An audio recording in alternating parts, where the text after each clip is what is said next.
Good morning বন্ধুরা, কেমন আছো? নিশ্চয়ই ভালো আছো, আর আমিও ভালো আছি। তো দেখো, তোমাদের দাদা ভাই কাজে গিয়েছিল, আর কাজের থেকে বাড়ি আসার পরে বাজারঘাট করে এনেছে। আর এইদিকে বাজারের থেকে শীতে কাঁকড়া এনেছে। আর দেখো, আমি এইদিকে কিন্তু ভাত বসিয়ে দিয়েছি, আর শাশুড়ি মা এইদিকে চিতি কাঁকড়াগুলো কেটে নিচ্ছে। আর আমি ভাবছিলাম যে চিতি কাঁকড়া দিয়ে কি রান্না করা যায়। তো আগের দিন কিন্তু পুঁই শাক আর কুমড়ো তুলে এনেছিলাম সবজি ক্ষেতের থেকে, তুলে এনে চচ্চড়ি বানিয়েছিলাম।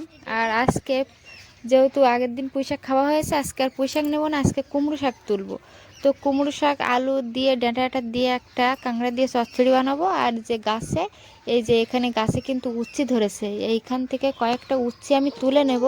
আর দেখো, আমি কিন্তু কুমড়ো শাকটা কাটছি আর ডগা কেটে কেটে নিচ্ছি, যেহেতু পাতাগুলোও নিয়ে নেবো ওই কারণেই ডগা কেটে কেটে নিচ্ছি।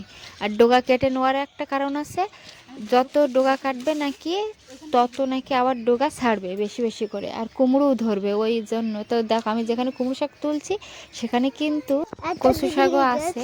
তো আমাদের সবজি ক্ষেতের থেকে আমাদের কিন্তু প্রচুর সবজি হয়, মানে কোনো না কোনো সবজি আমরা সবজি ক্ষেতের থেকে তুলতে পারি, তুলে এনে রান্না করতে পারি। তো দেখো, আমি কিন্তু এইদিকে কাটা শুরু করে দিয়েছি। আর তোমাদের দাদাভাই গিয়েছে মাংস আনতে, আর মাংস আনার কারণও আছে, যেহেতু আমার ভাইরা এসছে। আর এই দেখো, আমার ভাইয়ের ছেলে পুস্কুটা, আর আমার মেয়েকে ভিডিও ধরে দিতে বলেছিলাম, তো ও কিন্তু বেশি ভিডিও ধরে দেয়নি, যেহেতু ছেলে বাচ্চা, তো খেলা করার মন, বলছে আমি খেলা করব, ভিডিও ধরতে পারবো না। তো দেখো, ফুল তুলে এনেছে আমার মেয়েরা কিন্তু, আর এই ফুলটা আমি দেখো অবাক, জোড়া ফুল।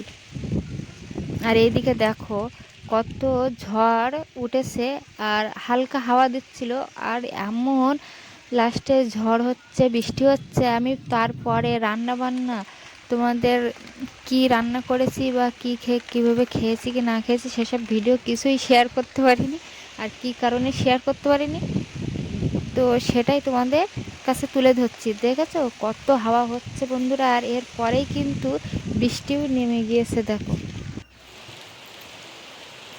তো এই দিকে কিন্তু এখন মেঘলা হয়, আর যখন তখন ঝড় বৃষ্টি শুরু হয়ে যাচ্ছে। আর এই টাইমটাই কোনো কিছু করার নেই বন্ধুরা, দেখো কত বৃষ্টি হয়েছে, আর এইখান থেকে জল যাচ্ছে। দেখো, তোমাদের একটু দেখিয়ে দিচ্ছি যে আমাদের এইদিকে কত বর্ষা হচ্ছে কি না হচ্ছে।